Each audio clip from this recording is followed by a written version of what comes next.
Story 1. Knowing how to find and purify water is essential. My uncle taught me after his own survival story. He always says, "You can survive without food for weeks, but not water." Story 2. Rule of threes. 3 minutes without air. 3 hours without shelter. 3 days without water. 3 weeks without food. So first, don't drown. To me, shelter is really weather dependent. Stuck in a blizzard or cold rain? Yeah, you have to get out of that. Lost in Appalachia during pleasant weather, you have time. Knowing how to purify water is essential. Keep a Sawyer water filter or a life straw and some water with you in a bag. Story 3. The best skill is the will to live. If your mental attitude is in a weak, negative, and defeated state, your chance of survival drops dramatically. While some people may believe that something as ineffable as a will to live is innate or instinctive, the fact is that it can be taught, learned, and acquired by anyone. If you have a strong will to live and are determined to survive, your chances of survival have just gone from 0 to 50%. Story 4. It really depends on the climate. Anywhere that even gets remotely chilly, building and maintaining a fire and a basic shelter are the most important things. Colder means fire is more important. Wetter means shelter is more important. Cold and wet mean both are important. People say 3 days without water and 3 weeks without food. But you can die of exposure in 3 hours. If you're somewhere hot, where you can manage overnight without freezing to death, then finding and purifying drinking water are probably the most important skills. So, I suppose the main point is that being prepared for the climate you're in is the most useful skill. Story 5. I'm torn to pare it down to one. I guess building a fire, followed by knowing where to find food and water, and the ability to travel without wasting energy on circling.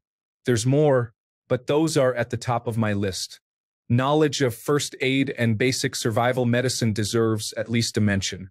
Story 6. Having a good sense of direction. The best way to survive is to be found, and having a good sense of direction is the best way of doing that. Even if you're not trying to be found, it's still important because it helps you find your way back to necessary landmarks like where your source of water is or where you found food. Story 7. Common sense. You could run into so many situations where minor variables will change the best way to proceed.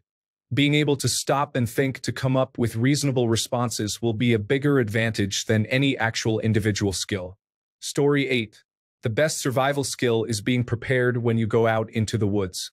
Every time I watch one of those programs about someone getting lost in the woods awaiting rescue, they could have had a pretty comfortable time with a few basic supplies like a tarp, fire steel, water bottle, etc. Don't go into these places unprepared. I know you don't plan on staying overnight, but plan accordingly. Story 9. Knowing how to prepare for the place you are going. In some places, packing your own water will be essential. In others, you might have plenty of drinkable water but no firewood. In some, just having a tarp to put up over your head will save your life. In most places, knowing the area and maybe having a map can prevent you from needing any other survival skills at all. Story 10. A plastic bag tied around pretty much any foliage and left for a while will produce drinkable water. For clarity, see image. Story 11. You can build a shelter in a forest in less than an hour. Look for large, freshly fallen branches. You need 3, a long one about 2 meters in length and 2 shorter ones the same length, about a meter or so. Take the 2 shorter ones first. Drive them into the soft earth so they form an X shape, with one overlapping the other. Now find some long, thin sapling branches. Make sure they are fresh and not fallen, as they will have begun to rot and you need them still flexible. Use it as a rope, strip the leaves from it, and tie the X frame at the top where the 2 logs join, as tight as you can. Repeat this until you are sure it's solid. Now take your long branch and lay it lengthways on top of the X frame, essentially making a triangular shelter. This is known as the A-frame, and it's very easy to make. To finish, grab as many branches and lean it against the structure on either side to make a sloping roof. This keeps the rain off and will protect you from the wind and cold. Once you're inside, cover yourself with leaf litter, taking care to remove any insects and get some shut-eye. As a last resort, it's a great shelter and will keep you warm even during the depths of winter. Story 12. Definitely making a fire. It keeps you warm, cooks food, purifies water, and can even signal for help. Once you have got that skill, you will feel way more confident in the wild. Story 13. I have accepted that if I ever get lost in the wilderness and need to survive, I will simply just die. There is no chance I will figure that one out.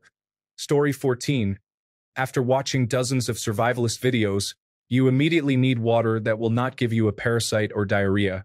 Next, you need some kind of shelter to protect you from freezing to death when you need to sleep, and finally, you need fire. You can even move fire to the head of the list as a means to boil harvested water. I suggest a half-gallon stainless steel pot for boiling water over a Dakota fire pit, a bow saw for cutting branches for the fire and also to build a shelter, a sturdy solid shank camp knife for battening wood, splitting dry cut branches to be thinner. Plus, the knife is useful for making devices for making fire, using a bootlace to spin a fire bow. Some videos make a good argument to carry a folding trench shovel. It has many uses, but the major one is digging out a shelter to be covered in branches, since the earth is 55 degrees a few feet down, when the night air might be below freezing. Story 15. Ability to make fire. Find and craft shelter. Finding and purifying water. Signaling for help. Reading the weather. Staying put. I'd say making fire is pretty essential to stay warm, dry off, or for signaling. Unless you meant wilderness living, then I'd say hunting and foraging. Story 16. 1. Learning how to get clean drinking water. 2. Learning how to make a shelter. 3. Learning how to make a fire. 4. Knowing how to get food. Really, it's in this order. Without clean water, you're dead. Without shelter, you're exposed to the elements.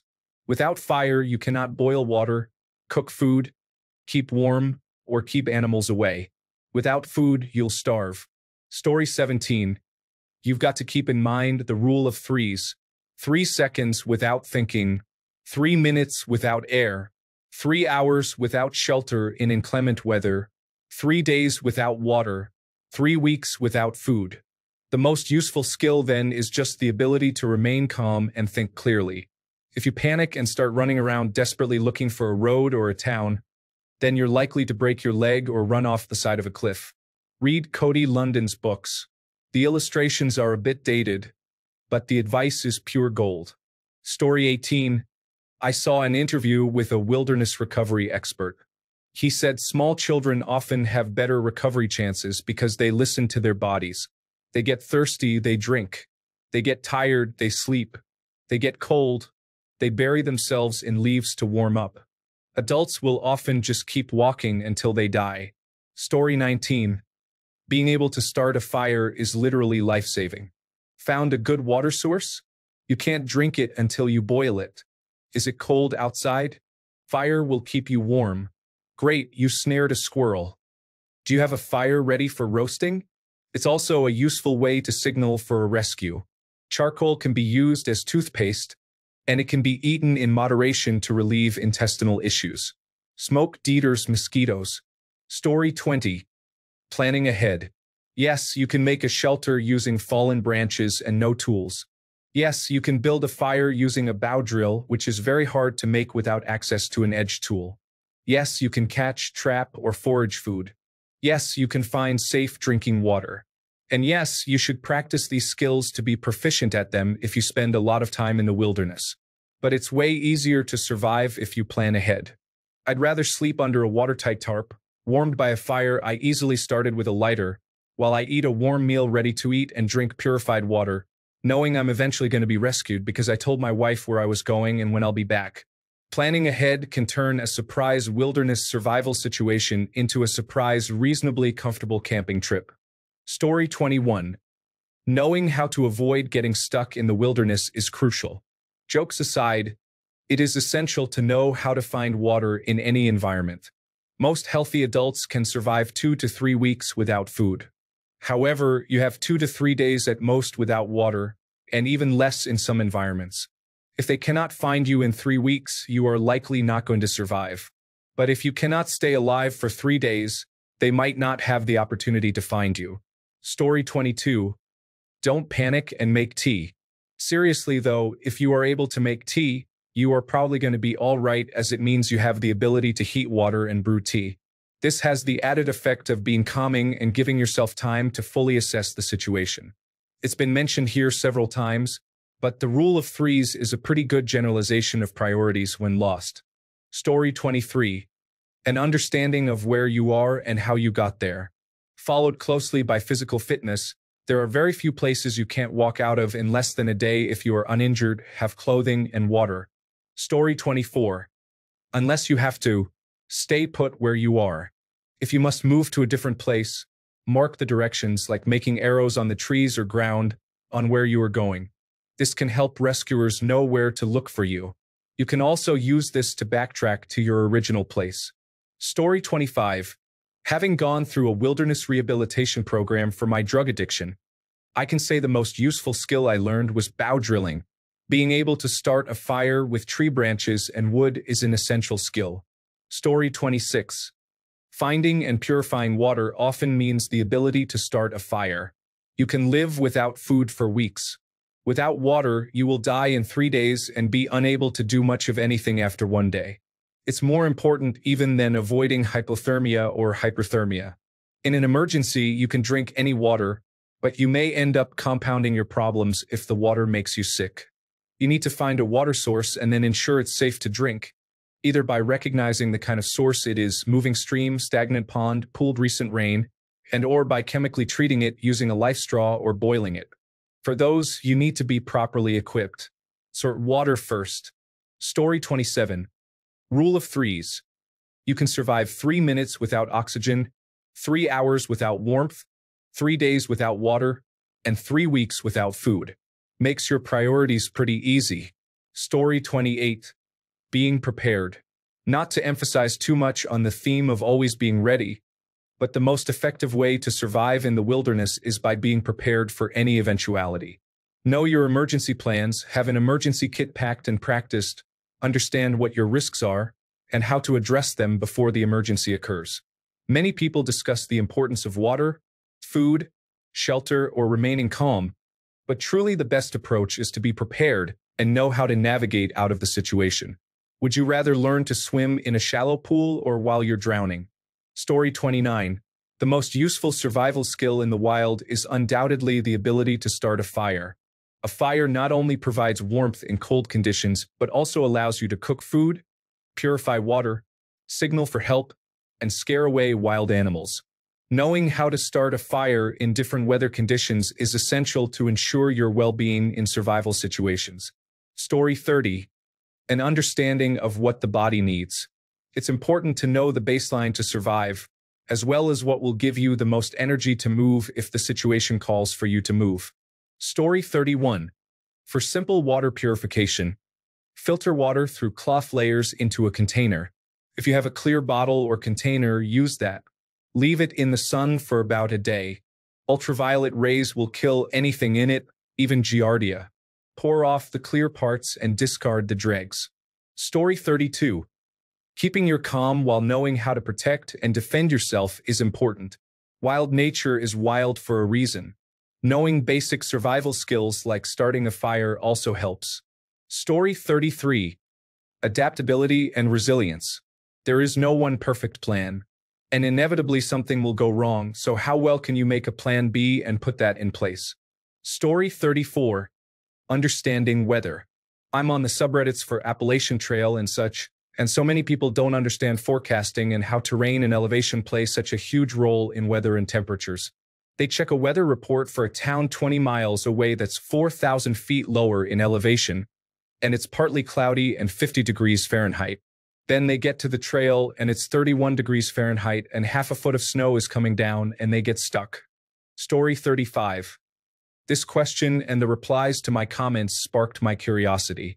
I asked Gemini, who answered, situational awareness. As for a way to get drinkable water with no rocks or branches to light a fire with a spark, and no glass to concentrate the sun's rays, besides collecting rain, she said one can condense water from the air by placing plastic over a branch or rock, creating a condensation chamber. Please excuse my poor English. Greetings from Argentina. Story 36. First priority in a survival situation is getting out of that situation. Skills like signaling are super important for that, but even more important is what you do before you go out into the wilderness in the first place. Knowing to share your route with friends or family ahead of time, getting familiar with the area you are traveling or working in, being preventative is crucial to survival. Story 37. Critical thinking skills. Being able to understand not only your current situation but actively anticipating and adapting for what is coming next and executing your plan. Story 38. Being able to start a fire only with what you can find in your environment is crucial. Everything else, such as shelter, water, and food, relies on having a fire. I am a scout leader, and we do this with the boys every year. Story 39. Learn how to stop moving. The second you are lost, stop getting more lost. If people know you are missing, they will look for you in the last place you were seen or where you said you were going. Unless you are in a dangerous place, just stay where you are. If you must move, tie something visible to a tree where you are and come back to that spot so you are not getting more lost. Geraldine Largay was hiking the Appalachian Trail when she needed to go pee. She stepped off the trail a little bit, went potty, then got lost and died 26 days later.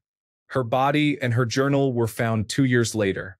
She was less than 2 miles from the trail.